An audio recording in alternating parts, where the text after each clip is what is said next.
ઇબ્રાહિમ રાજા ભીતરમાં એવું ભેદ જ્ઞાન, જેના ભીતરમાં ભેદ જ્ઞાનનો ભણકાર છે તે આત્મા ઉદયથી ઉપર ઉઠ્યા વગર રહી ન શકે. પણ જ્યાં સુધી જે ઉદયની સાથે એક રૂપ છે ત્યાં સુધી અંદરમાં બિરાજતા પરમાત્માની 100% જીવની ઉપેક્ષા છે, હતી, છે અને રહે.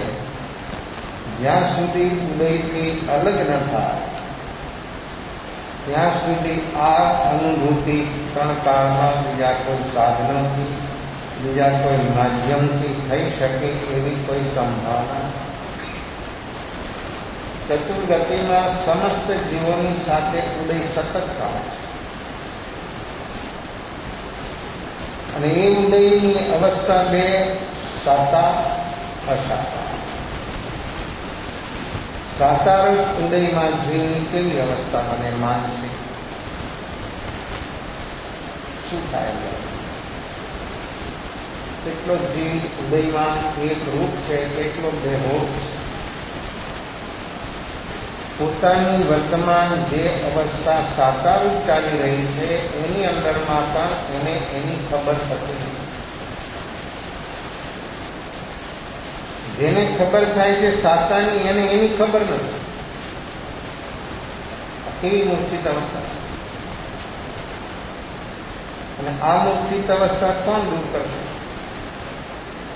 શેનાથી દૂર થાય? મૂર્છિત અવસ્થા તો છે, દૂર કેમ કરશે? એવી રુચિ, લગન જીવની અંદરમાં જ્યાં સુધી ન પ્રગટે ત્યાં સુધી કદી પણ વ્યક્તિ આ ઉદય યોગ સંયોગની અવસ્થાઓથી બહાર આવે અને નિજ સ્વરૂપનો અનુભવ થાય એવી કોઈ સંભાવના નથી. આની પાસે, જેની પાસે જગત આખું દિવસ રાત ભાગે છે એવું બધું જ એની પાસે પદ, પ્રતિષ્ઠા, સંપત્તિ, 16 દેશનો સમ્રાટ, 363 નગરનો માલિક, જીતીભાઈ રાજધાની, સિંધુ 16 દેશ, આવું બધું જેની પાસે છે છતાં અંતરમાં, ભીતરમાં ભેદ જ્ઞાન છે. આ હું જે જોઉં છું તે અવસ્થા ઉદયરૂપ છે. એ મારી ચીજ કદી બની ન શકે, એ મારી કદી હોઈ ન શકે. આ ભેદ જ્ઞાન અને આ જ્ઞાન કરોતી કે જ્ઞાન શું કરે? જ્ઞાન જાણે અને જુએ. જ્ઞાનની ક્રિયા છે જાણવું. કાંઈ પણ ચીજ પકડમાં આવીને પકડાણ અજ્ઞાન. કોઈ પણ અવસ્થા, પાંચ ઇન્દ્રિય, મન અને બુદ્ધિ જે કાંઈ પકડે છે એટલા માટે જ પકડાય, એનો સ્વભાવ નથી પકડવાનો. શબ્દ કાન ઉપર આવ્યો, માણસ કેમ પકડે? કેમ પકડાય? કાંઈ જોવે છે, કેમ પકડાય? કાંઈ સુગંધ આવે છે, કેમ પકડાય? સુગંધ છે, વસ્તુ છે, અવાજ છે, બસ પકડાય છે કેમ? અને દરેક વ્યક્તિ પકડે છે કેમ? આ પાંચ ઇન્દ્રિયો, મન અને બુદ્ધિ દ્વારા જે આ સાધનો છે આપણી પાસે, તો આ સાધનોનું કામ પકડવાનું છે, તો કેમ પકડે છે? ચશ્મા છે, ચશ્માનું કામ જોવાનું, તો પકડે કોણ? આંખનું કામ જોવાનું, પકડે કોણ? સાધનો, માધ્યમો જે હોય એનું જે કામ હોય કામ કરે, પકડે નહીં. એનું કામ છે, એની ક્રિયા છે, જ્ઞાનની ક્રિયા, ધ્યાનની ક્રિયા છે. શ્રદ્ધાની ભીતરમાં સ્થિર ભેદ જ્ઞાન દ્વારા સ્વરૂપની અંદરમાં નિમગ્ન થઈ જવું, એવી એ શ્રદ્ધા. ચારિત્ર સ્વરૂપની અભેદતાનો પૂર્ણ અનુભવ થઈ જવો એનું નામ છે નિશ્ચય ચારિત્ર. આ રત્નત્રય અને એ રત્નત્રય એ આત્માના ગુણો અને એ ગુણોની એક એક પર્યાય એ જીવને વર્તમાનમાં અનુભવમાં કેમ નથી આવતું? એ તો ચાલે છે. જેમ ઉદયયોગ સંયોગની અવસ્થા સિરિયલ ચાલી જાય છે એમ એ પણ ચાલે છે. એ એને કેમ અનુભવમાં નથી આવતી? અને આ બધું કેમ પકડાય છે? ખબર પડે છે? કેમ ખબર નથી પડતી? શું છે? આત્મા શુદ્ધ જ છે ને, નિરંજન જ છે ને, નિરાકાર જ છે ને. ક્યાં છે એ સિદ્ધ ભગવાન? એ તો છે એના સ્વરૂપમાંથી આ સિદ્ધ સમાન ચેતન જ્ઞાયક સ્વરૂપ અકક્ષાય આત્મા આ દેહ મંદિરમાં બિરાજમાન છે. એનો અનુભવ કરવાનો. એ અનુભવ કેમ નથી થતો? કોણ રૂકાવટ કરે છે? ક્યાં રોકાય છે? આટલું સરસ મન મળ્યું છે, બુદ્ધિ મળી છે, તો માણસ પોઝિટિવ થિંકિંગ પણ સતત નથી કરી શકતો. મન અનુભવ મનથી તો થવાનો જ નથી, પણ મન મળ્યું છે તો મનથી પોઝિટિવ થિંકિંગ કેમ નથી થતો? વધારે નેગેટિવ કેમ થાય? તો અશુભ પણ એનો સ્વભાવ નથી, શુભ પણ એનો સ્વભાવ નથી. એનો સ્વભાવ તો એ કેમ નથી આવતો? 24 કલાકમાં એક ક્ષણ એ કેમ ના આવે? જેની અસલિયત છે, જે પોતે છે સ્વયં ચેતન ભગવાન, એનો અનુભવ 24 કલાકમાં એક ક્ષણ કેમ નથી? આજે એનું નથી. એ બધું સતત ચાલે, સતત કેમ ચાલે? આવું કેમ ચાલી રહ્યું? જે એની ચીજ નથી અને એને કોઈ દિવસ એની પાસે રહેવાનું નથી, રાખવાના પ્રયાસો કરવા છતાં એનો સમય પૂરો થતા પછી આ શરીર હોય કે બહારની ચીજ હોય કે ગમે તે ચીજ હોય, દરેકનો સમય છે. એ સમય પૂરો થાય એટલે એ ન છોડે તો એને છોડી દે. વસ્તુ છે ને, પૂતગલ છે ને, પૂતગલનો સ્વભાવ છે જ્યાં સુધી એની સ્થિતિ હશે ત્યાં સુધી એ અવસ્થામાં રહીએ. એની સ્થિતિ પૂરી થઈ ગઈ પછી એની સામે જુએ નહીં તો હું આટલા વર્ષ આટલા સમય સુધી એની સાથે રહ્યો તો એટલે રામ રામ તો કરતો જાઉં, કાંઈ લેવા કાંઈ ઓળખતો જ નથી. અત્યારે પણ એમ છતાં આ ચેતનને શું થઈ ગયું? શું રોગ લાગુ પડ્યો? આ ચેતનને શેનો રોગ લાગુ પડ્યો છે કે પોતે પોતાને ત્યાં જ્યારે દર્દ હોય ત્યારે માણસનો અવાજમાં શું આવે? ત્યારે ભોયમાં દીકરો ગમે તે ઉંમરનો હોય તો પણ એને માં યાદ આવે. 100 વર્ષનો ઉંમરની દીકરો ને માં કદાચ 110 વર્ષની, 20 વર્ષની, 25 વર્ષની તો એને માં યાદ આવે. ન હોય તો માં યાદ આવે. કેમ યાદ આવે છે? માં કેમ યાદ આવે? માની સાથે એનો કેટલો ઘનિષ્ઠ સંબંધ છે. આ શરીરનું સર્જન જે બન્યું છે એ માંથી બન્યું છે. શરીરના એક એક પરમાણુ જે છે એમાંથી આવ્યા છે. એટલે નખશીખ એની સાથેનો એનો જે લગાવ છે એ લગાવથી એને માં યાદ આવે છે. તો ઉદયયોગ સંયોગની અંદરમાં માં એની યાદ આવે છે. જે આત્મા જાગરણ સાક્ષી ભાવમાં જીવે છે એને આત્મા યાદ આવે છે, એને પરમાત્મા યાદ આવે છે. પરમાત્મા જીવંત હોય. દીકરાના બિસ્તર પર બેઠી હોય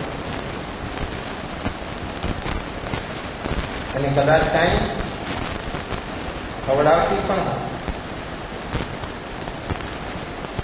બહારથી માં બધું જ કરી શકે શરીર માટે. કદાચ માં એવી સંસ્કારી હોય, થોડું સમજ હોય તો સારી વાત કરી શકે. સંસ્કાર ન હોય, અગર એની અંદર એની સમજ ન હોય, કોઈ ગુણ ન હોય તો એની સેવા તો જ કરશે. વ્યક્તિ બહારથી કોઈ પણ કોઈને ઉપયોગી થઈ શકે તો શરીરથી ઉપયોગી થઈ. કદાચ મનથી મન સુધી એને ઉપયોગી થઈ શકે, પણ એનો સાંભળે તો. મનથી ઉપયોગી થવામાં તો સાની વ્યક્તિ જે વાત કરે છે એ વાતને સાંભળે, એ સ્વીકારે તો ઉપયોગી છે. બીજો કહેવાય આપણે આ વાત ચાલે છે, આપ લોકો સાંભળો છો, સમજાય તો છે. કદાચ કોઈને કોન્સન્ટ્રેશન હોય તો સમજાય પણ ખરું, પણ ભીતરમાં જે અનુભવ થાય છે એ ક્યારે થાય, કોને થાય? જો વ્યક્તિ મન બુદ્ધિના તલથી જો ઉપર ઉઠી શકે તો એ અનુભવ પોતાને થાય એ પછી નિત્ય નિમિત્ત છે. એમ બોલે, એમ કે મને તો સદગુરુથી આ અનુભવ થયો, સદગુરુની કૃપાથી અનુભવ થયો, એની મહેરબાનીથી મને અનુભવ થયો, એ એનો વિનય દર્શાવે છે. ગુરુ રહ્યા સદમત છતાં વિનય કરે ભગવાન. બોલી વાત આ વિનય. ગુરુ સદમસ્ત હોય અને શિષ્ય વિતરાગ થઈ જાય પછી તો એ ડરી ગયો. છતાં શિષ્ય ગુરુનો વિનય, આ વિનય ધર્મ આટલી બધી ગહરાઈ બતાવે. આ વિનય ધર્મની ગહરાઈ કેટલી છે, કેટલી અદભુત છે. તો એ વિનયથી એમ કહે કે મને તો આ બધું મળ્યું એ બધો સદગુરુનો મહેરબાની, પ્રતાપ, એની દયા, એની કરુણા, પછી જે એનામાં શબ્દો આવી બોલે. પણ હકીકતમાં તો એ વ્યક્તિ ખુદ મન બુદ્ધિથી ઉપર ઉઠી સંભળાણું, સમજાણું અને મન બુદ્ધિથી વ્યક્તિ ઉપર ઉઠે ત્યારે એની અંદરમાં આ ઘટના ઘટે. અને એ ઘટના ઘટે ત્યારે વ્યક્તિની સામે કોઈ જ ન હોય, કાંઈ જ ન હોય, વિચાર નહીં, વિકલ્પ પણ ન હોય તો પછી બીજું કોણ હોય જે સતત ચાલે છે 24 કલાક?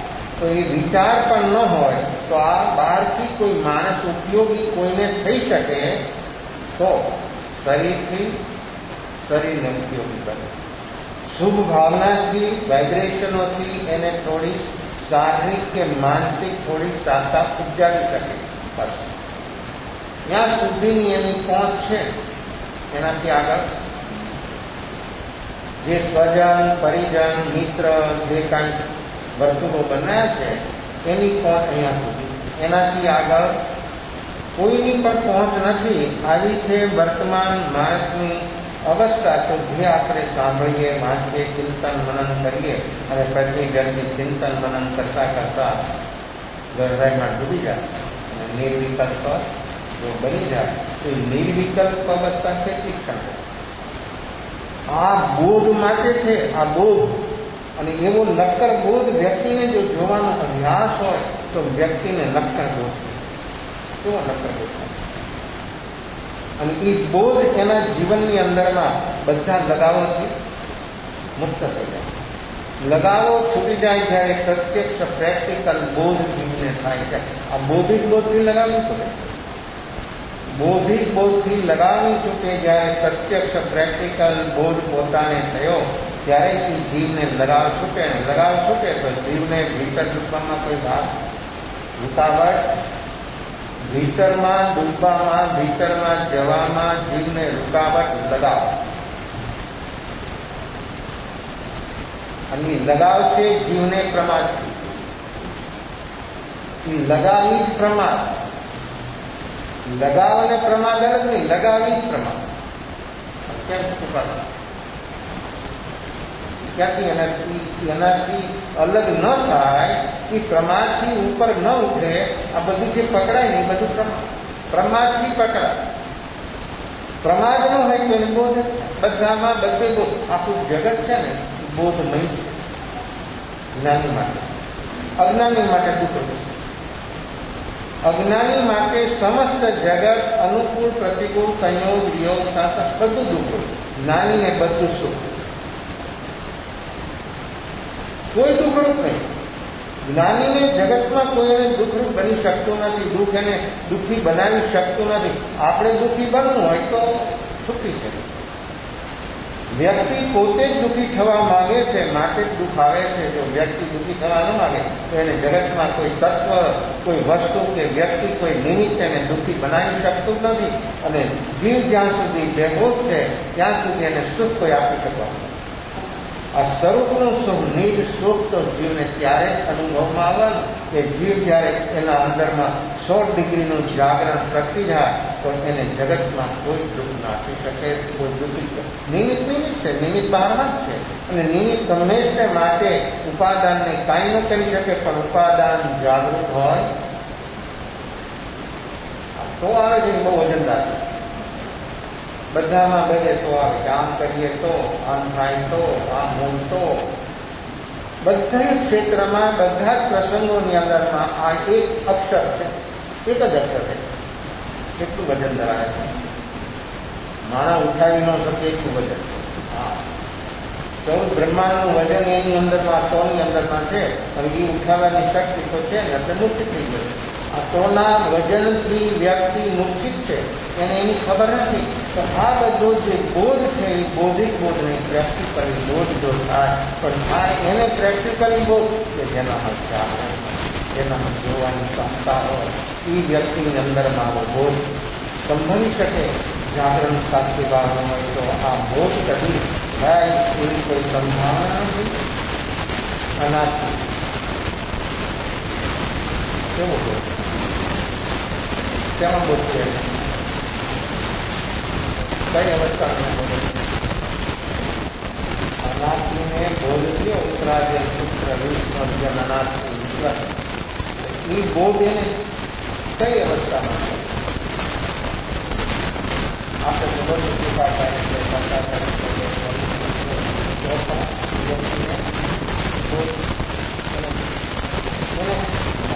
સૂત્ર બનાવ્યું. શરીરની એટલી પ્રતિષ્ઠા હતી, એટલી વિશિષ્ટતા હતી.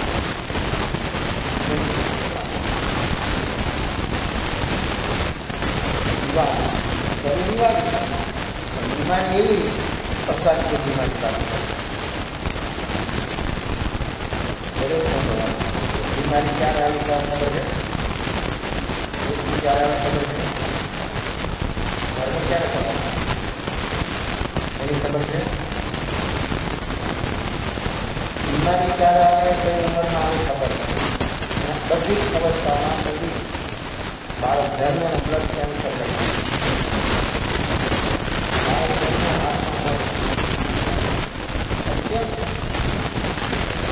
હવે આજે તો સેંકડો કિસ્સાઓ જોવા મળે. બીમારી ક્યારે આવે ખબર નથી, કઈ ઉંમરે આવે ખબર. વ્યક્તિની આયુષ ક્યારે શું થાય ખબર નથી. ધર્મ કઈ ઉંમરે, ધર્મ સ્વભાવ ધર્મ ક્યારે અનુભવમાં આવે કઈ ઉંમરે? નામ વગર પછી સૂત્ર બનાવ્યું છે. ધર્મ ક્યારે? બુઢાપામાં. બુઢાપામાં સત્ય છે. ધર્મ સ્વભાવનું આત્મ ધર્મ જીવને બુઢાપામાં ત્યારે પણ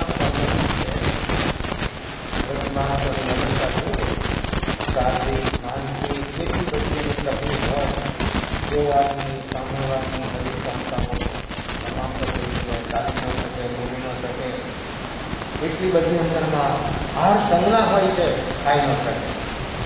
અને ખાઈ તો ડાયેરિયા થઈ જાય. કાંઈ ખાધું ના પાડી ઘરમાં કોઈ એને ખાઈ લીધું અને પછી ડાયેરિયા થાય તો ઘરના બધા માણસો એને કશું શું કરે? ઘણા માણસો તો રાતના ને ભાઈઓની આજ તો રાતના બધા સુઈ જાય ને પછી કિચનમાં જઈને ડબ્બા ખોલીને ખાય. દિવસના ન ખાય તો મના કરે. બીમારી હોય, ડાયાબિટીસ હોય, કાંઈ ઘણી ઘણી તકલીફો હોય તો રાતના ઉઠીને ડબ્બામાં ખાઈ જાય. કાંઈ ઢોળાનું નીચે ત્યારે જોયે અવાજ ત્યારે ખબર પડે કે હા ગાય સાહેબ કે રાતના એવી સંજ્ઞા છે. આ સંજ્ઞા માણસને અહીંયા જે થાય ઘણો સમજ્યો ભગવાન ગયા હતા આ વૃત્તિ માણસની અંદરમાં પ્રકૃતિ વૃત્તિ માણસને કેવો પાગલ બનાવે છે. અને પાગલ બને છે કેટલા માટે કે બેહો એને ચોમાસાના 4 મહિના રાત્રિ ભોજનનો ત્યાગ કર્યો. પાણી લિક્વિડ લેવાનું આધાર હતો. એને વાત કરી એક દિવસે રાત્રે એને એવો ભાવ થયો કે કઈ આવું છે. બધા હોઈ ગયા ન રહી શકે. જેવી રીતે આ વૃત્તિ પ્રતિજ્ઞા લીધી છે પણ અંદરથી વૃત્તિ ઉઠે ત્યારે પ્રતિજ્ઞા ક્યાં નદારત થઈ જાય છે એ ક્ષણમાં એની આને ખબર છે. આ બેહોશીમાં પ્રતિજ્ઞા એ માને છે કે પ્રતિજ્ઞા છે. બેહોશીમાં પ્રતિજ્ઞાની ઘટના કદી ઘટી શકતી નથી. અને ભગવતી સૂત્ર એમ કહે છે સમ્યક દર્શન વગરની પ્રતિજ્ઞા દુઃખ. હવે આ ભગવતી સૂત્ર જોડે એ પછાની ઘટના તો ઘટી માને છે. એ કહે છે કે મેં પછાણ કર્યા પણ હકીકતમાં એને એનો આંતર લાભ આત્માનો જે લાભ, કારણ કે અંદરમાંથી બોધી નથી, અંદરમાં લગાવ છૂટ્યો નથી, અંદરમાં તો એની એક સંજ્ઞા છે. અને પ્રતિજ્ઞા લીધી અને પ્રેસ કરી પ્રતિજ્ઞાની પ્રકૃતિને પ્રેસ કરી અને પછી માણસ એવો ગુણાકાર થાય પ્રકૃતિનો. પછી માણસ પ્રકૃતિ એને પકડે કોને? મનને. મન અને પ્રકૃતિનું બહુ સામ્રાજ્ય છે, બહુ નજીક છે. બે કામ એકબીજા ઈશારાથી એવું કહી દે કે ઓલાને હુવાડી દે કે તું હુઈ જા છે, તારું કામ નથી, ઊંચો નીચો નહીં થતો, અમે અમારું કામ કરીએ ને પછી તું આવજો. એક એક ક્ષણના જીવને ક્યાંથી ક્યાં લઈ જાય છે અને ખબર નથી. ઉઠે છે રાતમાં 1 વાગે કિચનમાં જાય ને પેલો ડબ્બો ખોલ્યો એનો સેવ મમરા અને એને ખાવાતા સેવ મમરા. ડબ્બો ખોલ્યો 12 વાગ્યા ડીશમાં એમાં ઉપયોગ કરવા. જો બેસવાની પણ એટલી ઉતાવળ હતી, ખાવાની એટલી ઉતાવળ હતી, બધા તો હોઈ ગયા હતા ને, એમ કોઈ ડિસ્ટર્બ કરે એમ તો હતું નહીં. પણ જો આ પ્રકૃતિ વ્યક્તિને ક્ષણે ક્ષણે ડિસ્ટર્બ કરે છે કોઈ ખબર નથી. એ પ્રકૃતિ વ્યક્તિને કેટલી ડિસ્ટર્બ કરે છે કોઈ ખ્યાલ થાય. એટલે તો આ બોધી સુધી કેમ નથી પહોંચતો?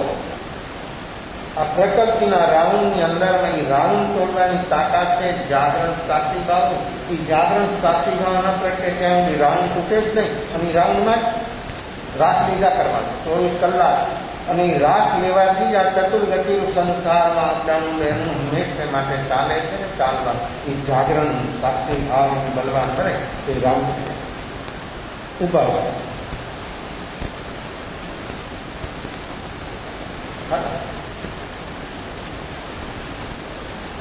બીજી વાર લીધા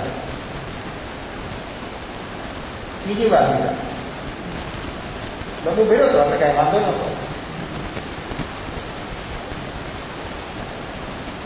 એ ડબ્બો તો ભર્યો જ, આ ડબ્બો ન ભરાય. આ નક્કી સમજી લેજો તમે.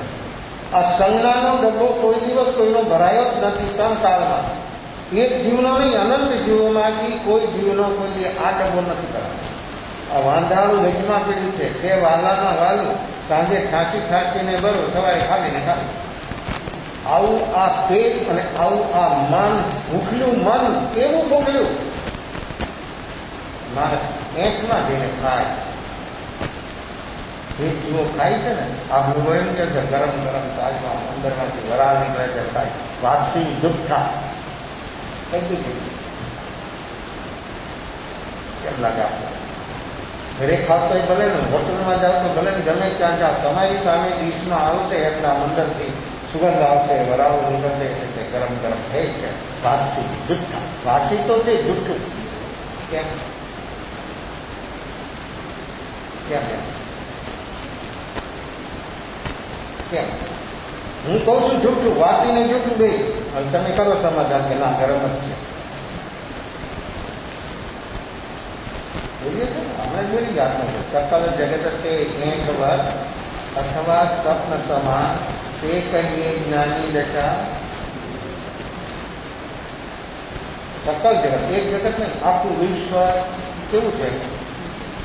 કોને માટે? સકલ જગત તે એકવર અથવા સ્વપ્ન સમ, અજ્ઞાની માટે. અજ્ઞાનીને તો કચરા પેટીમાંથી વીણીને ખાય એવી અવસ્થા છે.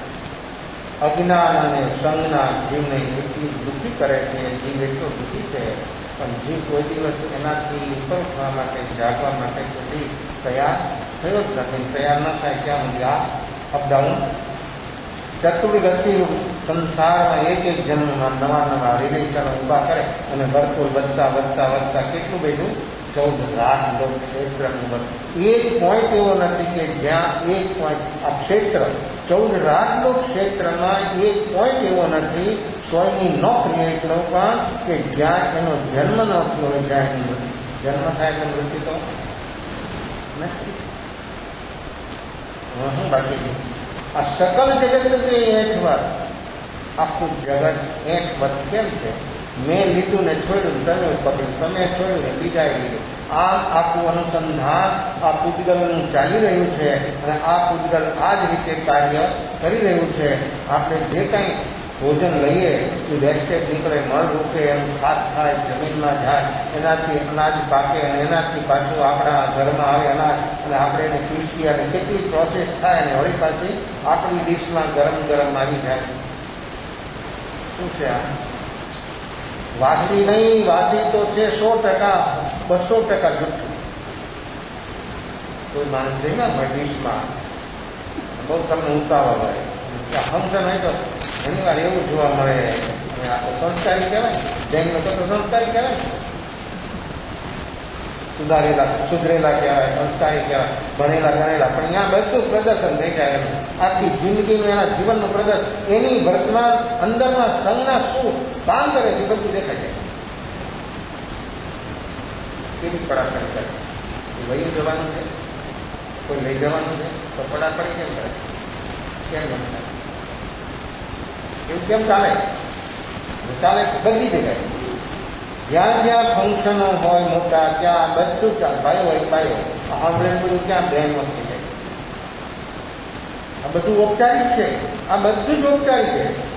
આ એક સામી અવસ્થા આવી પ્રકૃતિ અંદર થાય ઉઠીને માણસની આખી અવસ્થા કેટલી બદલી જાય છે. એક જ પ્રકૃતિ શું કામ કરી નાખે છે. તો સકલ જગત એક, આખું જગત એક. તો આ વેસ્ટેજ નીકળું ખાસ થયું ને એમાંથી પ્રોસેસ ચાલીને અહીંયા સુધી આવી. કશું લીધું, કશું નહીં. વનસ્પતિ ઓક્સિજન આપણને આપે એનું વેસ્ટેજ છે. ઓક્સિજન વનસ્પતિનું વેસ્ટેજ, આપણો કાર્બન વેસ્ટેજ નીકાળે એ એનો ઓક્સિજન આપણે લઈએ. ઓક્સિજન બધું જીવી શકીએ. તો વનસ્પતિનું બધું વેસ્ટેજ આપણે લઈએ એ આપણું જીવન. આપણો કાર્બન વેસ્ટેજ એ તેનું જીવન. કેવું અનુસંધાન? પ્રતિ ક્ષણ પ્રત્યેક જીવની અંદરમાં આ બધું રોલિંગ પ્લાન ચાલી રહ્યું છે, પણ જીવ કોઈ દી જાગ્યો અને જોયું એવું બન્યું નથી. ઓલા ભાઈએ ખાઈ લીધા 3 વાર સેવ મમરા લઈને, પાણી પીને ભૂલી ગયા. સુતા સુતા વિચારે છે પછી જો પછી સામે બધાની એમ કે મને તો 24 બચકા હતા, મારે તો બચકા હતા 4 મહિના કે કાંઈ લિક્વિડ લેવાનું પણ ખાવાનું નહીં કાંઈ. સેવ મમરા કુરમુરાને માટે માણસનું મન ક્યાં પહોંચી ગયું અને પ્રતિજ્ઞાની ડબ્બામાં પૂરી દીધી. શું થયું? શું બેઠું? આ માણસની અંદરમાં સંજ્ઞા જ્યારે ઉઠે છે ત્યારે શું થાય છે? પછી જ્યારે દિમાગ ઠીક થાય ને ત્યારે પછી માણસો જરૂર નહોતી, ઉતાવળ થઈ ગઈ, આટલા નંબરા માટે મેં મારી પ્રતિજ્ઞા, પણ હવે પેલા બધું નાઈ નાખ્યું, પછી આ બધું કામ પૂરું થઈ ગયું, અને પછી તારા અંદરમાં આ બધી વાતો જે આવે એ વળી પાછળ તું તારા મનને ઠગે. આ મન કેવું ઠગે છે, માણસ કેવો ઠગાયેલો છે, અને મનથી કેટલો મૂર્છિત છે એને એની ખબર જ નથી. આમ જ સમસ્ત સંસારમાં આ ચાલી રહ્યું છે, અને ચાલવાનું જ્યાં સુધી જીવ નહીં જાગે ત્યાં સુધી આવું ચાલી રહ્યું છે. તો આવી જીવો પ્રતિજ્ઞાઓ લઈએ એનો મિનિંગ શું? અને પછી માણસની અંદરમાં વૃત્તિઓ ત્યાંથી ક્યાં પહોંચી જાય એની હાલત શું બનાવી દે? તો બોધ માણસને કેમ થતો નથી? આ બોધ બેહોશીમાં કોઈ શક્ય નથી. ગમે એટલું સાંભળો, ગમે એટલું વાંચો, ગમે તે કરો, બોધ તો ત્યારે જ થવાનો કે જાગરણ પ્રગટશે. તો જાગરણ પ્રગટ્યા વગર નિજ બોધ, આ નિજ બોધ છે એ જ આપણને બચાવે. આ શુભ ભાવ રે, શુભ ભાવ કશાય મન બનશે, પણ અંદરમાં આત્મબોધ થવો એ કદી સંભવિત નથી. એ તો જાગરણ જ્યારે જેના જીવનમાં પ્રગટશે એને જ આ બોધ થશે. નહીં બોધ થશે પછી તાકાત નથી ઉદયોગ સંયોગની કે એને કાંઈ થઈ શકે જ. બહારની કોઈ પણ ચીજ, એક નહીં ગમે એટલી ચીજો હોય એને કાંઈ ન કરી શકે. આ છે આપણો નિજી બોધ. આવો બોધ વર્તમાનની અંદરમાં જાગરણ સાક્ષી ભાવ વિના કદી શક્ય નથી. તો અનાથી યુવાન છે શરીર, બીમારી આવી, 20 વર્ષના છોકરો હોય, યુવાન, એક દીકરો હોય, ગુટકા ખાતો હોય, મોઢું ખાલી જ ન હોય, રાત્રે હુએ ને ત્યારે મોઢામાં નાખીને હોય, અને પછી થાય કેન્સર. પછી પ્રયાસ કરે એને મિટાવા. એને ધાર્યું છે કે મને આટલી ઉંમરે કેન્સર થાય, અને થાય છે. ગમે તે ઉંમરે થાય, ગમે ત્યારે થાય, ગમે તેને થાય, એનો પ્રશ્ન જ નથી. પણ માણસ જાગે છે, બોધ થાય છે. કોઈ પણ ઉંમરે માણસ વ્રત થઈ ગયો, અને હવે તો એને એમ એક પણ બોલે ઘણી વાર કે હવે આ મારી કોઈ જરૂર નથી. છતાં પણ સામે મૃત્યુ આવી જાય ને ત્યારે તો જીતકી જાય, રોવા મળે, ગીગડાવે, હજી મારે જીવવું છે. અને ડૉક્ટર પાસે જાય કે ડૉક્ટર સાહેબ હજી મારે જીવવું છે, તો મને બરાબર હાજર કરી છે, શું કામ બાકી છે? તમે કહો ને આ એક કામ કરી જાય, હું બધું નહીં, હું બધું કરવાનું જ નથી. તું આ શક્ય જ નથી. કારણ કે તારી અંદરમાં લગાવ કેટલો છે? એ લગાવ ન છૂટે ત્યાં સુધી તારા આત્મા પ્રત્યેનું તારું આકર્ષણ બને જ નહીં, એનો મહિમા તને આવે જ નહીં. અને મહિમા તો ત્યારે આવે તેને જ કે જેની અંદરમાં આવું જાગરણ, રોમ રોમની અંદરમાં અનુષિત બની જાય એવું જાગરણ પ્રગટે, ત્યારે એને આત્માને પામવાની, એને અનુભવવાનો અંદરમાં રુચિને લગન જાગે. બાકી તો બધું બરાબર છે. અનુકૂળતાની અંદરમાં કોઈ તકલીફ ન હોય, થોડીક તકલીફ થાય તો માણસની અવસ્થા કેવી કરી જાય. પ્રયાસ ચાલે છે, ટ્રીટમેન્ટ કરે છે લોકો, ભોજન છૂટી ગયું, ખાવાનું છૂટી ગયું, નીંદર છૂટી ગઈ, એટલું દર્દ, અને શરીરને આહાર ન મળે. આ શરીર છે આપણું 10 પ્રાણ યુક્ત, એ આહારને પાણીથી પોષાય. જે વનસ્પતિ છે એને પાણી મળે તો એ પોષાય, પાણી એનો ખોરાક થાય. જમીન એનો ખોરાક નથી, જમીન તો આધાર છે. પાણી એનો ખોરાક છે. જમીન હોય ને પાણી ન હોય તો ઘરે કુંડામાં હોય કે જમીન ખેતરમાં હોય, ગમે એ વાવેલું, પણ પાણી ન મળે તો સુકાઈ જાય. જમીન એનો આધાર છે, અને આ પાણી એનો ખોરાક છે વનસ્પતિ માત્રનો. તો એ પાણી ન મળે તો સુકાઈ જાય.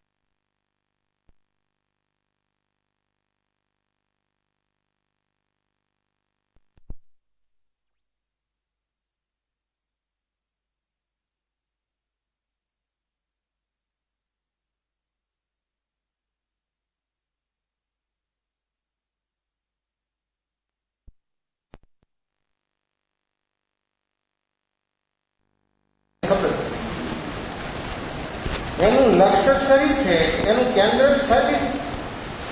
કેન્દ્ર સ્થાન એનું શરીર છે અને એ શરીરને જ મુખ્ય સમજે છે એટલે એને જ બધું પોષવાના એના માટે બધી એની તૈયારી. પણ અંદરમાં જે બીજો ચેતન ભગવાન છે એનો આહાર શું, એનો શું ખોરાક? એના આજીએ છે કે નિજળા ઉપવાસ કાયમ માટે આત્માને ભૂખ્યો રાખવાનો 24 કલાક અને શરીરને 24 કલાક પોષવાનું અન્ન પાણી હવા પ્રકાશથી. તો આ શરીર ગમે તેવું હોય તો પણ એક ક્ષણમાં એ કહે છે કે તું રે, તારે જે કરવું છે સમજાવ.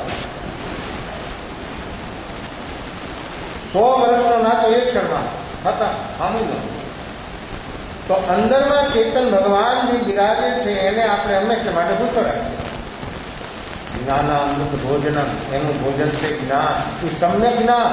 આવું સમ્યક જ્ઞાન જયારે આત્માને પ્રાપ્ત થાય ત્યારે આત્મા કેવો ખીલે, કેવો ખીલે. અને અંદરમાં જયારે ફૂલ ખીલે છોડ ઉપર, ત્યારે ખીલે ત્યારે એનો કલર બહાર આવે અને એની સુગંધ બહાર આવે. કેવી સુગંધ! માણસને તો સાયન્સ થઈ ગયું છે એટલે એના નાસ્તા પુસ્તક આવે કે ન આવે, પણ મધુમંથીને બ્રહ્મ ગમે ત્યાં ફૂલ ખીલું હોય, ગમે તે પ્રકારનું ફૂલ હોય, પણ એની અંદરમાં રસ લેવા માટે, સુગંધથી રસ લેવા માટે પહોંચે. ઝાડ ગમે તેનું હોય ફૂલ ખીલું, એને રસ માટે પહોંચી જાય અને બધા રસો ભેગા કરે અને શું બને? મધુમક્ખી બધા રસો કડવો હોય, ખાટો હોય, તીખો હોય. હું આજ સવારે ઊભો તો બહાર, તો આંબલીનું ઝાડ છે, એના ફૂલ તો કેટલા નાના, એમાં મધુમક્ખીઓ मैंने सोचा ये तो अम्ली का रस, तो अम्ली का रस कैसा होता है? खट्टा. मधु मीठू कैसे, सहज कैसे मीठा? कोई साइंटिस्ट ने क्यों कि खटास में तो मधु पैदा करी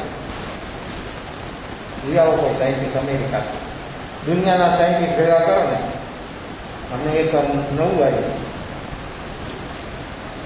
કે પહેલું આ બ્રહ્માંડની રચનાથી ત્યારે કે અણુ કેવો હતો એને, અરે ભલા મારા, તું એની ઉત્પત્તિ કરે, તારી અંદરમાં ચેતન ભગવાન બિરાજ, એને તો એકવાર અનુભવી લે, આ તારો બધો ફેસલો થઈ જાય, તારું બધું સમાધાન થઈ જાય. પણ એ જે શક્ય છે એ કરવા એ તૈયાર નથી. અને જ્યાં એના હાથ તો પહોંચી શકે એમ નથી, ત્યાં બાટોડા ભરે છે. એનાથી શું થાય? એનાથી શું એનું ભગવાન કાંઈ ન થઈ શકે. અંદરમાં જો આ મધુમક્ખી તો મિલનરી જેવી છે, એને શરીર, મોઢું, નાક અને આંખ ચારી રીત છે, મન નથી, બુદ્ધિ નથી, કાંઈ નથી. છતાં એ ખટાશમાંથી, કડવાશમાંથી મધ પેદા કરે. કેટલું મીઠું માણસ છે ને,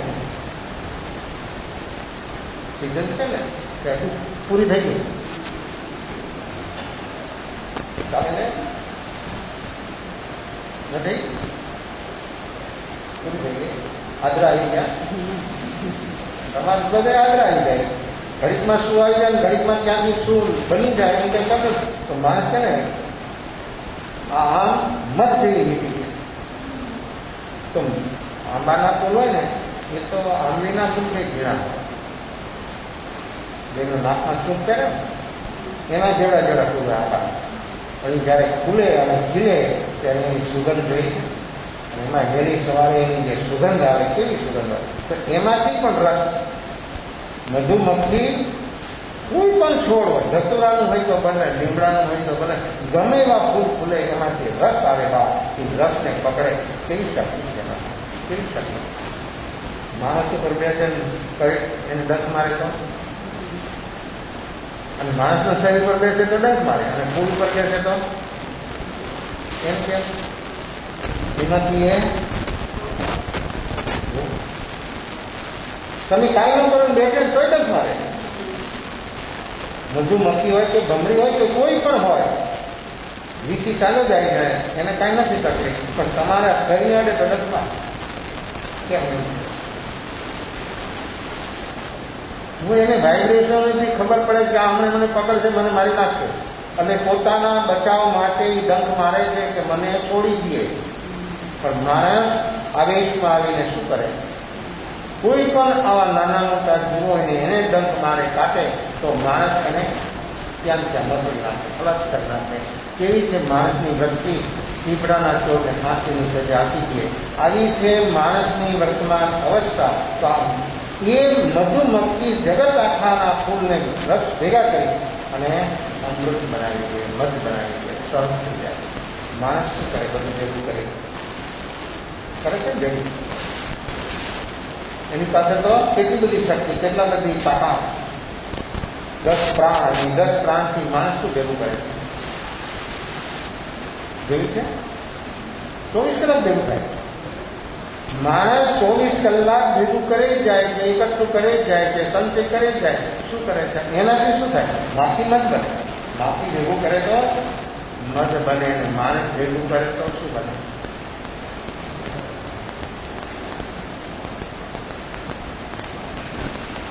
માણસ ભેગું કરે એનું શું થાય? નથી ખબર? દેવોસીમાં ચાલે છે બધું. માણસ ભેગું કરે એને શું કહેવાય? ભેગું નથી કરતા, બધા ભેગું કરે એને પરિગ્રહ કહેવાય. માણસ ભેગું કરે એને પરિગ્રહ કહેવાય. 5 ઇન્દ્રિયોથી જે કાંઈ ભેગું કરો એનું નામ પરિગ્રહ. અને પરિગ્રહ હોય ત્યાં શું હોય ખબર છે? પણ છાતી ઉપર રાખે, જલ્દી અટકાવે. પરિગ્રહની પક્કર માણસની કેટલી ને કેવી અદભુત છે એ એન્ડ સુધી પણ માણસ એને છોડવા તૈયાર ન થાય. અને માખી શું કરે?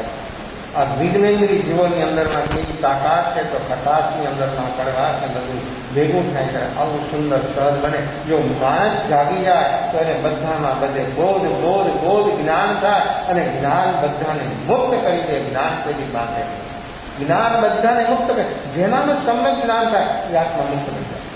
અજ્ઞાનથી માણસ બંધાય છે, અને સમ્યક જ્ઞાનથી આત્મા મુક્ત બની જાય, અને નિર્વાણ સુધીની યાત્રા પહોંચી જાય. આ સમ્યક જ્ઞાનનો પ્રભાવ, સમ્યક જ્ઞાનનું પરિણામ મુક્તિ, નિર્વાણ. અને અજ્ઞાનનું કામ છે ચતુર્ગતિનું સંસાર, જન્મ મરણ. અને આ જીવને દુઃખના 2 જ કારણો છે. અનંત કાળથી છે અને રહેવા ક્યાં સુધી? તો કે નહીં જાગે ત્યાં મિથ્યાત્વને અજ્ઞાન. આચારણ સૂત્ર એમ બોલે છે, લોયનથી જાણ અહીંયા પણ જગતના જીવોને દુઃખનું કારણ હોય તો અજ્ઞાન. અજ્ઞાન જ્ઞાનીઓ એમ કીધું કે અજ્ઞાન એ દુઃખનું કારણ. આપણે શાસ્ત્ર કંડક કરવા એટલે આપણે માનીએ કે આ મને જ્ઞાન છે. એ જ્ઞાન નહીં, એ બધું બૌદ્ધિક જ્ઞાન, એ બૌદ્ધિક સમજ. જ્ઞાન આત્માનો ગુણ છે, અને જ્ઞાન ભીતરથી બહાર આવે. એ જ્ઞાન આપણને બચાવે. એ જ્ઞાનથી આપણી મુક્તિ થાય. અજ્ઞાન ગયું, જ્ઞાન થાય એટલે અજ્ઞાન ગયું. અને અજ્ઞાન છે ત્યાં સુધી શીખ પ્રતિષ્ઠિત છે. બીજું કાંઈ જ મળવાનું નથી. ગમે તે ક્ષેત્ર હોય, દેવ હોય, માણસ, મનુષ્ય હોય, તિરન નર, પણ જેને સમ્યક જ્ઞાન કોઈ પણને થાય તો બધી આત્મા મુક્ત બની જાય. અને કોઈ રોકી ન શકે, અને કોઈ દુઃખી ન બનાવી શકે. આ બધી પકડો જીવની અનંત કાળથી ચાલે છે. અને આવું બધું ભેગું કરીને જીવ કેટલો પરેશાન થાય છે, કેટલો દુઃખી થાય છે, એના પ્રત્યેનો કેટલો લગાવ, એટેચમેન્ટ થાય છે. તે બીજાનું લઈ લીધું, પોતે રાખી દીધું કે આમાં કેટલો લગાવ પડે. અને એ પછી અંદરમાં એ વસ્તુને સલામત રાખવા માટેના જીવના કેટલા ને કેવા કેવા પ્રયાસો છે. આવા પ્રયાસો જ્યાં સુધી ચાલે ત્યાં સુધી જીવ કદી પણ સુખ કે શાંતિ અને એક શ્વાસ જેટલા સમયમાં પણ અનાથી આવી બીમારી છે. એના પિતાની શ્રીમંતતા એટલી છે કે રાજાને પણ સાહેબમાં મૂકી દે. જે રાજ્યમાં એ રહે છે, એ રાજ્યનો જે રાજા છે, એ રાજાને પણ જોતી એ સંપત્તિ તો આપે. આટલી એની પાસે સંપત્તિ ચાલે છે. ટ્રીટમેન્ટ બધી વૈદો હકીમો આવે છે. જેમ જેમ સમય પાસ થાય છે એમ બીમારી કમ થવાને બદલે બીમારી વધુ થાય. ખાવાનું, પીવાનું, સુવાનું, નીંદ બધું છૂટી ગયું. બધા સુઈ ગયા. માણસને એકલા નીંદ ન આવતી તો રાત્રિની કેવી મોટી લાગે. બધા સુઈ ગયા હોય, એકલો જાગતો હોય, ટેન્શન, તણાવ એટલા બધા હોય, નીંદર ન આવતી. 1 ગોળી, 2 ગોળી, 5 ગોળીને તો નીંદર ન આવે તો શું થાય? એવી એની માનસિક અવસ્થા રાતની બની જાય નીંદરના અભાવમાં, તો વ્યક્તિ કેટલું માનસિક પરેશાન થાય. આ ટેન્શન ટેન્શન વિચાર જ્યાં સુધી ચાલતા હોય ત્યાં સુધી નીંદરના વિચાર બંધ થઈ જાય. નીંદર જો વિચાર બંધ થાય તો નીંદર આવે, વિચારોથી ઉપર ઉઠે તો સમ્યક દર્શન થાય. નીંદને જ્ઞાનીઓ એક સમાધિ બતાવી પણ બેહોશી પૂર્વક, અને જે સમાધિ હોશપૂર્વક છે તો જો જેમ નીંદરમાં માણસને વિચાર બંધ થઈ જાય ત્યારે નીંદર આવે, ત્યારે તેમાં નીંદર ન આવે, એમ માણસ જ્યારે વિચારોથી હોશપૂર્વક ઉપર ઉઠી જાય વિચારોથી, તો એની અંદરમાં માણસને કેવી સમાધિ? તો મૃત્યુ પણ એક સમાધિ છે, નીંદ પણ એક સમાધિ છે. અને આ સાધના દ્વારા જાગરણ સાક્ષી ભાવથી વ્યક્તિ પ્રકૃતિથી ઉપર ઉઠે તો એ નિજ સમાધિ, એવી સમાધિ છે. એ સમાધિ પ્રાપ્ત થયા પછી એ આત્મા હંમેશા માટે બધા દુઃખોના કારણથી મુક્ત બની જાય. વિચાર ચાલે ત્યાં સુધી બોધી ન હોય, વિચાર ચાલે ત્યાં સુધી નીંદ ન હોય, તો નીંદ આવતા માણસ શરીરથી સ્વસ્થ બની જાય. એમ બોધી પ્રગટે આત્મા જેવો છે તેવો એને અનુભવમાં આવી જાય, અને આત્મા હું પરમાત્મા છું 100% એની અંદરમાંથી પ્રકાર આવે. સમ્યક દર્શન થાય એટલે આત્માને અંદરથી નક્કી થઈ હું પોતે ખુદ પરમાત્મા સ્વરૂપ છું. અને પછી જુઓ એની યાત્રા કેવી ઉપડે છે, કેવી એની છલાંગો લાગે છે. જગતની બધી ગતિઓ છે એની પાસે એવી ગતિ છે અંદરમાં. ઉપયોગની એવી તાકાત છે એક ક્ષણમાં. ઉપયોગ, આપણો ઉપયોગ, જ્ઞાન ઉપયોગ એક ક્ષણમાં સમસ્ત વિશ્વને જાણે છે. એક ક્ષણમાં બધા શાસ્ત્રોમાં એનો ઉપયોગ કરવો પડે, એક જ ક્ષણ. એવી છે ઉપયોગની શક્તિ અને સામર્થ્ય. આવો ઉપયોગ સ્વરૂપ આત્મા છે, એ આત્માને વધે, અને એ આત્માને જો અનુભવવો હોય તો વ્યક્તિઓની પાસે આવું જાગરણ સાક્ષીભાવ જોવો તો એનું કામ થાય. એ કામ કદી શક્ય સંભવિત. ટ્રીટમેન્ટ ચાલે, ખૂબ ચાલે છે, દર્દ બધું ચાલે, વધે છે. કોઈને કાંઈ તકલીફ હોય ને ફેમિલી ડૉક્ટરનું ટ્રીટમેન્ટ ચાલશે ને એનાથી 5 દી 15 દી જો ઠીક ન થાય તો પછી બીજા ડૉક્ટર પાસે જાય. ફેમિલી ડૉક્ટરને પણ છોડી દે, એનાથી પણ ઠીક ન થાય તો ત્રીજા ડૉક્ટર પાસે જાય. જે જે ડૉક્ટરો નામાંકિત હોય એ બધા ડૉક્ટરને ફરી દે, અને છતાં એનું દર્દ શાંત ન થાય તો એને અંદરમાં શું થાય? એને શું લાગે? કેવી એની અંદરમાં વિવરતા બની જાય, અને એ વિવરતા એ દર્દને વૃદ્ધિ કરે. ખબર નથી? માણસની મનની વિવરતા દર્દને વધારે, માણસની વિવરતા જ માણસને પરેશાન કરે. માણસ જો વિવરતાથી પણ મુક્ત તો ક્યારે થાય? એ દવા ડૉક્ટરો પાસે નથી. ડૉક્ટરો પાસે વિવરતાથી મુક્ત થવાની, ડૉક્ટર પાસે દવા છે બેહોશી. એક ઇન્જેક્શન દઈ દે, બેહોશ કરાવી દે, સુઈ જાઓ, 8 કલાક સુવાઈ દે, 10 કલાક સુઈ જાઓ. પણ જેવો માણસની નશામાંથી, એક નશો છે, બહાર જેવો આવે એટલે વિચારોનો ગુણાકાર થાય, એવો ટ્રાફિક અંદરમાં ચાલે, એ સહન ન કરે એટલે બીજો વિચાર. આ કોઈ ઇલાજ નથી.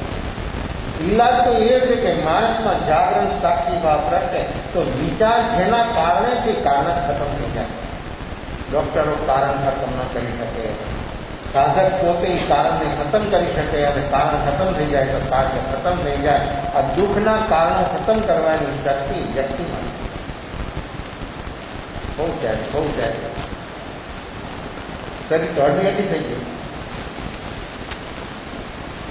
ઉઠી ન શકે બિસ્તરમાંથી. ઘરમાં 4 મેમ્બર હતા, મા બાપ, દીકરો ને એની ઓરત.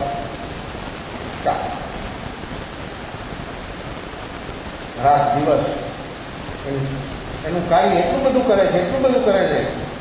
એની મિસિસ એને અહીંયા પલંગ ઉપર જ બેસી, ના ખાય, ના પીવે, જીરા કરે, રેડા કરે, સેવા કરે, પણ કાંઈ સેવા કે ટ્રીટમેન્ટ કાંઈ કામે લાગતી નથી. આવી પરિસ્થિતિ આપી શું કરવું? એના પિતાએ ઘોષણા કરી, મારા પુત્રનું જો કોઈ દર્દ મિટાવી દે તો એ જે માગી પૈસા, એ જે માગી, જેટલા માગે. આખા રાજ્યમાં ઘોષણા રાજાએ કરાવી દીધી. જબરજસ્ત મોટા મોટા વૈદ્યો આવી ગયા. બહુ થઈ એમ છે, બહુ પ્રયાસ કર્યા.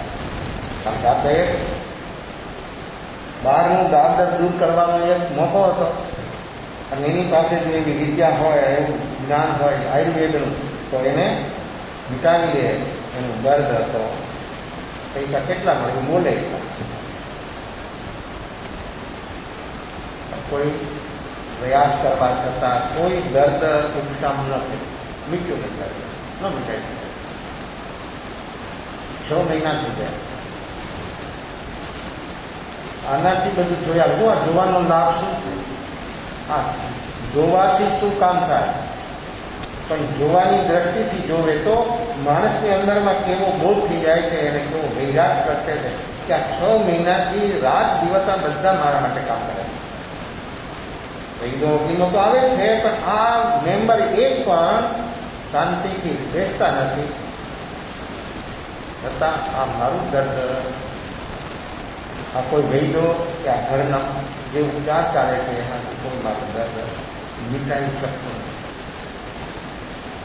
કોઈ મને સહયોગી નથી. અને સહયોગી બને તો ક્યાં સુધી? શરીર સુધી. અગર એનાથી કોઈ આગળ ચાલે તો મન સુધી.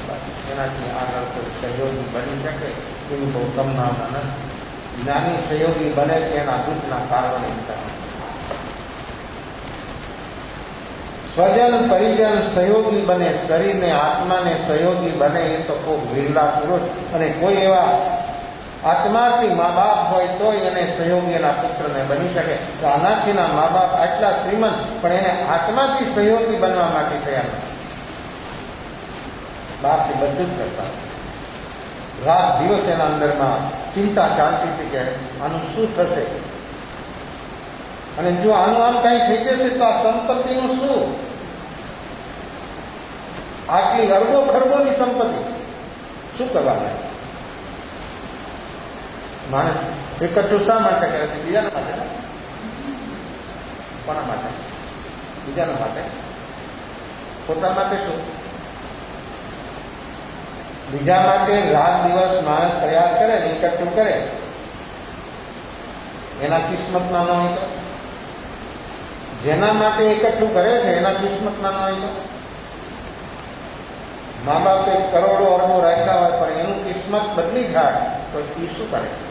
અને એવા એક નહીં, અનેક વિવિધ ઉદાહરણો અમે પ્રત્યક્ષ જોયા છે કે મા બાપ એટલી બધી સંપત્તિ મૂકીને જાય પણ અમુક સમયમાં બધું સાફ થઈ જાય. અને અમુક મા બાપ એનો કરજો મૂકીને જાય. એ કરજો ભરપાઈ કરે એના સંતાનો, અને કરજો ભરપાઈ કરે અને કરોડો અરબો કમાય. કેમ એમ? તમે માનો છો, બોલો છો, પણ પ્રેક્ટિકલમાં વાત આવે ત્યારે કે ના એ તો રાખવું જ જોઈએ. એમાં તમે બોલો એ તમારું, અમને કાંઈ સ્પર્શે નહીં. જોઈ આ માણસના અંદરમાં બંધનરૂપ અવસ્થા કેવી જીવ બનાવે છે, અને આ બંધન પોતાને જ દુઃખરૂપ થાય, બીજા કોઈને નહીં. જીવને પોતાને જ દુઃખરૂપ બને છે. આનાથી જોવે છે બધું, એવું નિરીક્ષણ કરે છે. કોઈ મને સહયોગી નથી, કોઈ સહાય કરે એમ નથી. આ દર્દમાં કોઈ વિચારી શકાય નથી. મા બાપ, પત્ની, આ વૈદો, કોઈ મારું દર્દ વિચારી શકાય. આ દર્દ જો શાંત થઈ જાય તો હું મુનિ બની જાઉં. કેવી ભાવના! બીમાર માણસને ત્યારે આવી ઘણી મુનિ બનવાની તો ન ભાવના થાય, પણ હું ધર્મ ધ્યાન કરીશ, હું દાન પુણ્ય કરીશ, હું આમ કરીશ, આમ કરીશ, શુભ ભાવના તો આવે ઘણી વાર. અને ડૉક્ટરે કહી દીધું પણ કે અમે બહુ વધારે ચાલે એમ નથી, ત્યારે તેના શુભ ભાવ ઓળખતો થાય. પણ જો હાજો થઈ ગયો તો પાછો તો રિકવરી કરે. જોશો ને એની રિકવરી કરે. દર્દની તો રિકવરી થઈ ગઈ, પણ પછી જે એટલા દિવસ સુધી બિસ્તરમાં ગયો અને બધું વ્યવહાર વ્યવસ્થા એ બધો બંધ થયો એટલા દિવસ માટે, એ બધું રિકવરી કરે. કેવી છે અવસ્થા? આ જીવની અંદરની અવસ્થા કેવા પ્રકારની ચાલે છે, અને આ જીવ આ રીતે હંમેશા માટે પરેશાન થઈ રહ્યો છે. આનાથી નક્કી કર્યું કે જો આ દર્દ મીટી જાય તો ભગવાન મારી શરણમાં ઈ શરણ રૂપ છે, આ કોઈ મને શરણ. આ સંપત્તિ, આ પત્ની, આ મા બાપ, મને કોઈ શરણભૂત નથી. આ પ્રેક્ટિકલી બોધ થઈ ગયો. અને આ સંકલ્પ જયારે એનો થયો, સાંજનો સમય હતો ને, એ સંકલ્પની અંદરમાં ડૂબી ગયો વ્યક્તિ. નીંદ આવી ગઈ. 6 મહિનાથી નીંદ પ્રયાસ કરવા કરતા એ ગમે હવા. તમને પણ જયારે સપના વગરની સરસ નીંદર આવી જાય ત્યારે તમે હવારે એમ કહેશો બહુ સરસ નીંદર આવી જાય. એ કોને ખબર છે? તમે તો હુઈ ગયા. તમે જેને માનો છો કે હું, એ તો હુઈ ગયું. પણ ખબર કોને રહે છે કે આજે સરસ મજાની નીંદર આવી ગઈ, હું ફ્રેશ થઈ ગયો? એ કોણ બોલે? એ કોને ખબર? એની ખબર કરજો તો હંમેશા માટે ફ્રેશ ગયો. મૂડલેસ થવાય જ નહીં. કોઈ જગતમાં એને મૂડલેસ કરી જ ન શકે એવી શક્તિ છે એની પાસે. પણ એની ખબર કરવા માટે વ્યક્તિ કોઈ દિવસ તૈયાર થયું છે. એવી સરસ નીંદ આને આવી ગઈ. અને આ નીંદની અંદરના દર્દ ગાય મટી ગયું. દર્દ કેવી ઘટના!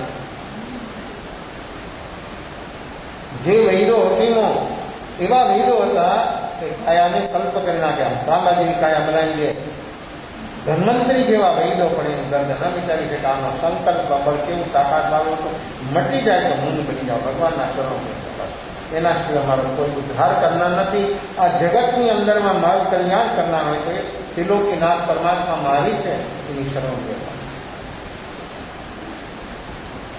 સવાર થઈ ગઈ, એક મિનિટ એકદમ સ્વસ્થ થઈ ગઈ. ઉઠે છે, હાથ જોડીને જાય છે મા બાપ પાસે. મા બાપ ખુશ થઈ ગયા. 6 મહિનાથી બિસ્તરમાંથી ઉઠ્યો નતો માણસ. એની એની શરીરની પરિસ્થિતિ જોવે છે. મા બાપ ખુશ થઈ ગયા. પત્ની ખુશ થઈ ગઈ. આને આ ઇલાજ કર્યો ને, તમારું દર્દ નથી. આપના ભાવ ને આપની સેવાથી મારા દર્દ મટી ગયું. આપના ઉપકાર. પણ હું એક વિનંતી લઈને આવ્યો છું આપની પાસે કે તમે મને આજ્ઞા આપી દો. મારે જલ્દી પરમાત્માની શરણમાં જોયો. મને કોઈ શરણ નથી. હું અનાથ છું. પોતે પોતાનું નામ બદલી નાખ્યું. અનાથ છું. કોઈ મારું રક્ષણ કરનાર જગતમાં નથી. પરમાત્મા છું. હું અનાથ છું. કેવો બોધ! આનું નામ બોધ કહેવાય. અને આ બોધે શું કામ કર્યું? કેવું કામ થયું? આ જીવની અંદરમાં આ બોધથી એના અંદરમાં સંકલ્પ બળથી એનું દર્દ મીટી ગયું. અને પરમાત્માની શરણમાં જવા માટે આ યુવાન તૈયાર થઈ ગયો. હું અનાથ છું. શરણ 4 જ છે. બોલીએ છીએ, સાંભળીએ છીએ, પણ 4માંથી એકેનું શરણ હૃદયથી સ્વીકાર્યું. હૃદયથી સાંભળવું જુદું, બોલવું જુદું, સ્વીકારવું જુદું. આ 4 શરણ. હરિયંતે શરણં, સિદ્ધે શરણં, સાહુ શરણં, કેમ પનંતં ગમન શરણં. હું એનું આ 4માંથી હું એક શરણ સ્વીકારું તો 4 શરણ મને સહયોગી બની જાય. એક શરણ જો સ્વીકારે તો અનંત અસ્તિત્વ એના પર અંધાધાર વધશે. એક શરણ માણસ સ્વીકારે તો એનો બેડો પાર થયા વગર રહી ન શકે.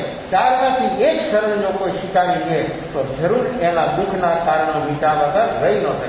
પણ બોલે છે, સાંભળે છે, પણ સ્વીકાર થયો નથી. અને આ સ્વીકાર ન થાય ત્યાં સુધી એનું કામ, આત્માનું કામ નહીં થાય. બહારનું તો થશે, આત્માનું કામ કરવું અને પરમાત્માનું શરણ સ્વીકારવું. બહારથી અનાથ, ભીતરથી સનાથ થવા માટેનો આત્માનો કેવો પુરુષાર્થ છે. ભગવાનની શરણમાં પહોંચી ગયા અને ભગવાન મહાવીરની સામે કહે છે બનતે આપના શરણ સ્વીકારું છું. સમગ્રતાથી શરણ સ્વીકારું છું. આ સંસાર ત્રિવિધ તાપથી બળી જળી રહ્યો છે એવો મને પ્રેક્ટિકલી અનુભવ છે. બનતે આપનું શરણ કેટલું સુખદાયક, આપનું શરણ કેટલું શીખવાનું, આપનું શરણ કેટલું શાંતિનું, આપનું શરણ કેટલું સમાધિનું. એ શરણ સ્વીકારું. હવે મને બીજા શરણ જોતા નથી, બીજા શરણ જેવું નથી. જીવન પરમાત્મા ભગવાન મહાવીરનું શરણ આ યુવાને સ્વીકારી દીધું. અને ભગવાન મહાવીર તેને કરેલી બંધે સૂત્ર આપે છે. બોલેલી બનતે નહીં, કરેલી બનતે સાધના પ્રેક્ટિકલ છે. આ કરેલી બનતે સૂત્રનો અર્થઘટન પણ આપણે આપણી રીતે જ કરીએ છીએ. પ્રેક્ટિકલ જે છે ને આપણે બધું થિયરિકલમાં લઈશું. થિયરિકલમાં કોઈ કામ નહીં થાય, પ્રેક્ટિકલ સિવાય જીવને અનુભવ પછી સંભવ નહીં થાય. અનુભવ કરવો છે મને મારો પોતાનો, તો પ્રેક્ટિકલ તો કામ કરશે. કરેલી બનતે સૂત્ર પરમાત્મા પાસેથી મળે છે અને પોતે ભગવાનને કહે છે કે બનતે જીવનભર આ શરણ સિવાય જગતમાં બીજું બધું અક્ષરણ રૂપ છે.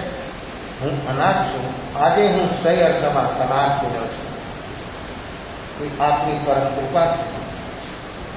પરમાત્માનું શરણ તો કેવું શરણ છે કે ગમે એવો જીવ જાય ને શરણે રહે તો એનો ઉદ્ધાર થયા વગર રહી ન શકે એવું પરમાત્માનું શરણ મળે અને જીવ રાગધૂળની ઈચ્છા અપેક્ષા રાખે તો આ દુઃખના કારણો, જેને દુઃખના કારણો મિટાવવા હોય પરમાત્માના શરણોમાં સમર્પિત થઈ જાય તો જરૂર એના દુઃખના કારણો મિટાવવા વગર રહી ન શકે. આજ્ઞા હેઠળ આ કરેલી બનતે સૂત્ર અને આજ્ઞા હેઠળ ભગવાન મહાવીર જેનાથી કેવળ નામ કેવળ દર્શન પામી શક્યા એમની એ સાધના સ્વાધ્યાય અને ધ્યાન. સ્વાધ્યાય અને ધ્યાન એ બે અભ્યંતર તપ છે.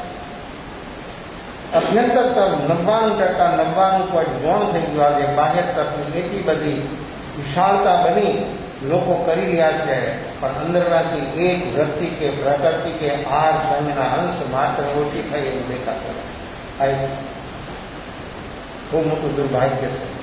સમજ વગર જાગરણ સાક્ષીભાવ વિના સ્વરૂપ લક્ષ્ય વિના જે થાય એ બધું જીવને હંમેશા માટે પરિભ્રમણ સંસારમાં વધારવાનું નિમિત્ત બને. પણ એમાંથી બહાર આવવા માટે તો ત્યારે બને કે જીવનું આવું લક્ષ્ય બને અને જીવ જ્યારે અંદરમાં જાગરણ સાક્ષીભાવ હોય. ભગવાન અનાથી મુનિને કહે છે ડૂબી જાવ સ્વાધ્યાયમાં. પરમાત્માની આજ્ઞા શિરોમાન્ય મુનિ જીવન શીખાય એમની શરણ એમની આજ્ઞા. રાજગૃહના મંડીકુક્ષ બાગની અંદરમાં અનાથી મુનિ ધ્યાનસ્થ માટે જાય. રાતભરનું ધ્યાન. એક મંડપ લતા મંડપની નીચે બેસી જાય, આસન લગાવીને રાતભર મંદી કક્ષ બાદ મહારાજા શ્રેણીમાં એ બાગની અંદરમાં રાજા વોકિંગ કરવા માટે રોજ આવે. આજે પણ વોકિંગ કરવા માટે, કેવું ફ્રેશ થવા માટે વ્યાયામ કરે, વોકિંગ કરે. ડોક્ટર કે બધું કરે પણ જ્ઞાની કે એને સાંભળવું નથી, એને એની જરૂર નથી. અને એ જ્યાં સુધી નહીં સાંભળે ત્યાં સુધી આ સંસારના દુઃખો એના મીટે એવી કોઈ સંભાવના. વોકિંગ ચાલી ગઈ છે.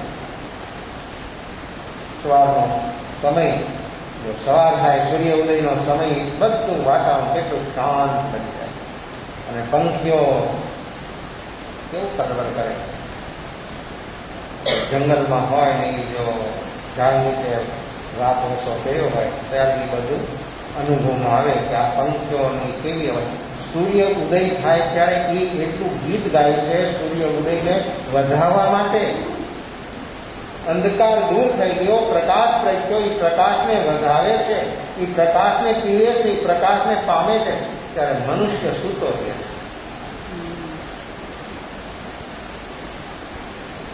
કેવી અવસ્થા છે. જે દ્રવ્યને ભાવથી સૂતો રહે કોઈ સ્વરૂપને ન પામી શકે. કદાચ દ્રવ્યથી ઉઠી જાય ને પ્રવૃત્તિમાં લાગી જાય, વ્યવહાર વ્યવસાયમાં, પણ ભીતરથી જ્યાં સુધી માણસ સૂતો છે ત્યાં સુધી બોધિ સમ્યક દર્શનની સંભાવના નથી. ભીતરથી જાગે ત્યારે આ બોધિ સમ્યક દર્શન પામે.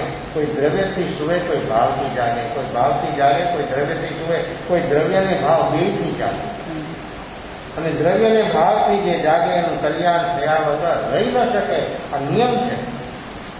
અનાથી ધ્યાનસ્થ છે. વોકિંગ ચાલે છે રાજા. વોકિંગ કરતા હતા એની દ્રષ્ટિ વહી મુનિ ઉપર. આ કોણ છે? આશ્ચર્યચકિત. આ ચેતન, આ દેવ છે, દાનવ છે, માનવ છે, આ ચેતન. એવું એનું સૌંદર્ય હતું, એટલું અદભુત સૌંદર્ય હતું, એવું રૂપ એનું ખીલ્યું હતું. અને સવારનો સમય, સૂર્યના કિરણો સીધા મુનિના મુખારવિંદ ઉપર આવે છે એટલે ઓર એના સૌંદર્યમાં અભિવૃદ્ધિ થાય છે. સામે જાય છે, વોકિંગ છૂટી ગઈ, જો જાય છે સામે. પ્રશ્ન કરે છે, આપ કોણ છો? મુનિ તો ધ્યાન જ થતું, ઉભે છે, જવાબ સાંભળવા માટે ઉભા રહે.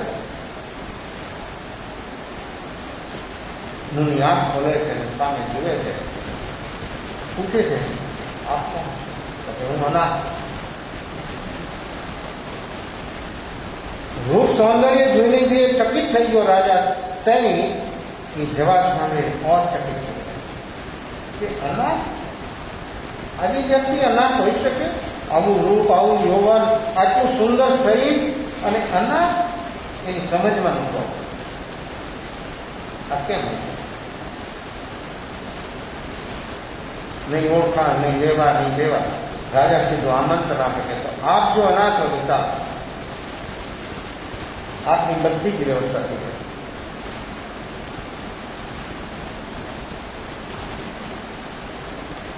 અનાથી કહે છે તું ખુદ અનાથ છે. આ સાંભળ્યું ને, પહેલા તો મુનિનું રૂપ જોયું ને આકર્ષણ થયું, પછી જવાબ સાંભળીને ઓર એને ચકિત થઈ ગયો.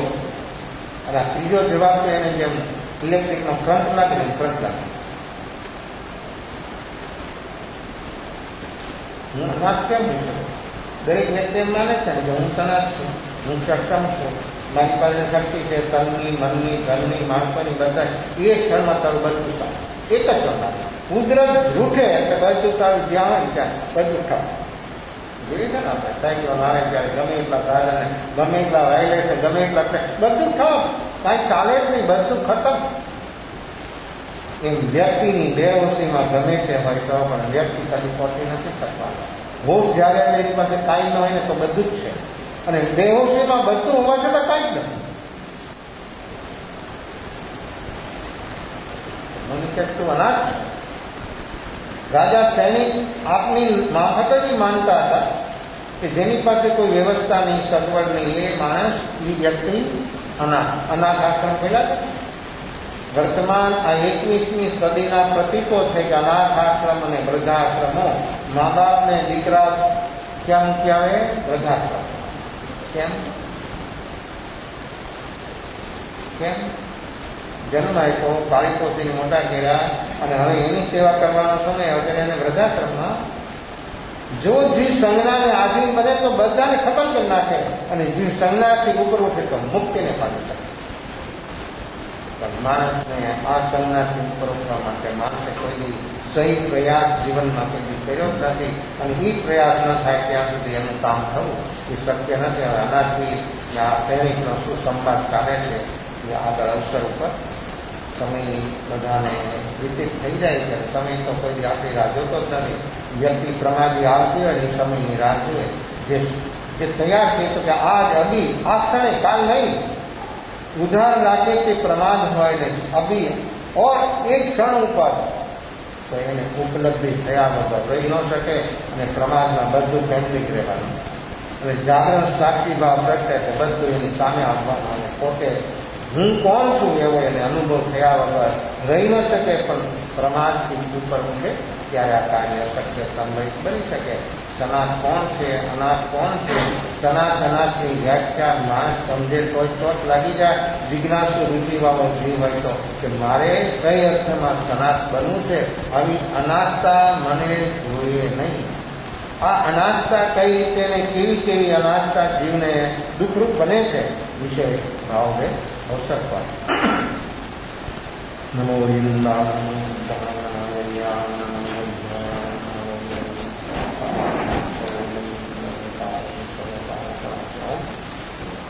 मंगलांते सर्वेषां परमं मंगलं मंगलं देवी वनंतो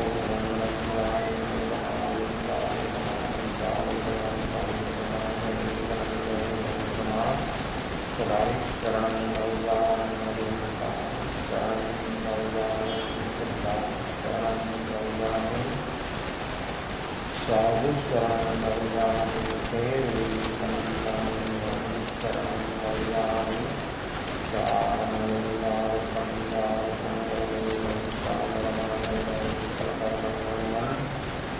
मोक्ष